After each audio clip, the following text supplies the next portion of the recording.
Hi, this is Faith Code 247 again. What I want to teach you here is that story of it's like a fractal.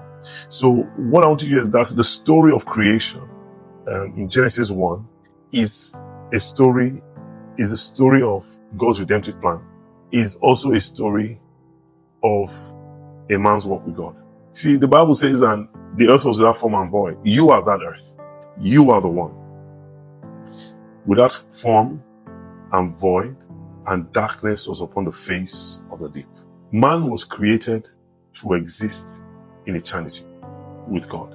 The mortality and the weakness and the power of time and its exertion over our bodies, bringing us to the place of death, was never part of God's plan, original plan for man. This was a result of actions taken by man, i.e., which is his disobedience, that brought about the sentence of death. Indeed, the sentence of death, though speaking of divine judgment, was still an expression of God's mercy.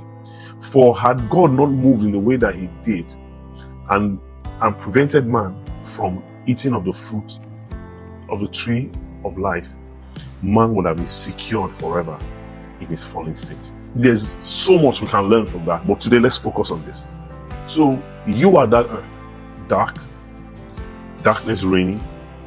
Darkness was upon the face of the deep, exerting its influence upon your life. You were formless, you were void, you had no sense of direction. No matter how advanced your plans could be, they ended at the point of death. No assurance of the life to come, making best with what you could do, grappling around and just finding your way through. The mass of men live. This is life for men. That's why people get into all sorts of terrible things that have to do with abuse. They abuse substances, they unalive themselves, because there's just darkness and a sense of purposelessness. Because you see, it was upon the darkness was upon the face of the waters, formless, no direction, just no light. But there's one thing that happened there. He says, and the Spirit of God moved upon the surface of the waters. And this is a testimony of how people come to God. The Spirit of God moved upon your life. God bless you.